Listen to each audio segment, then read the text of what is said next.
Allô ma Lucie, what's up? Non, je m'apprête à partir là. Au fait, tu sais toi si c'est indispensable d'avoir un taux plein à la retraite?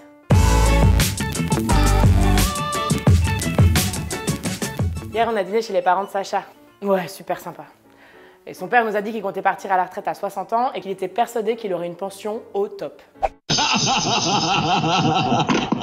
Ouais, Sacha l'a mis en garde sur son optimisme. Et on a débattu de plusieurs points clés sur les retraites.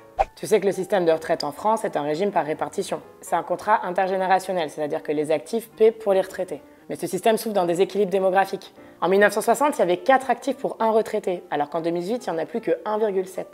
Deux paramètres sont clés pour percevoir une retraite à taux plein. L'âge de départ à la retraite et le nombre de trimestres de cotisation. Mais attention, tu peux avoir l'âge de départ à la retraite, mais ne pas percevoir une retraite à taux plein par manque de trimestres cotisés.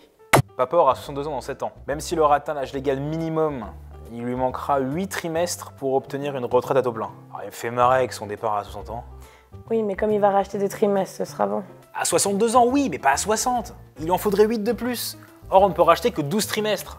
Donc, entre les trimestres manquants et l'âge légal pas atteint, je pense que la déconne va faire mal.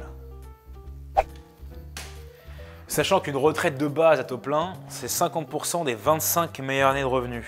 Et qu'on n'est pas à l'abri de réformes qui ne pourront qu'être que plus exigeantes pour les actifs et moins rémunératrices pour les retraités, papa va avoir une pension au top. Sacha, arrête de t'inquiéter pour lui. Lorsque t'es sorti promener le chien, ton père m'a dit que même si le régime par répartition était top en termes d'approche sociale, il avait toujours œuvré pour être maître de son destin. Et qu'il s'était toujours organisé en épargnant d'abord peu, voire piccolini quand il était jeune, et puis à poco, il s'est construit un patrimoine diversifié qui lui permettra de vivre sa retraite comme il l'entend.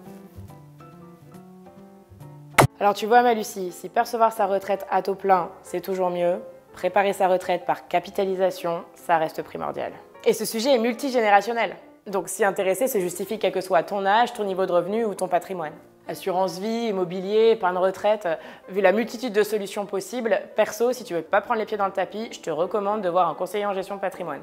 Moi? Bah bien sûr que j'ai déjà commencé à épargner pour ma retraite. Tu crois que je suis du style à dépendre des autres?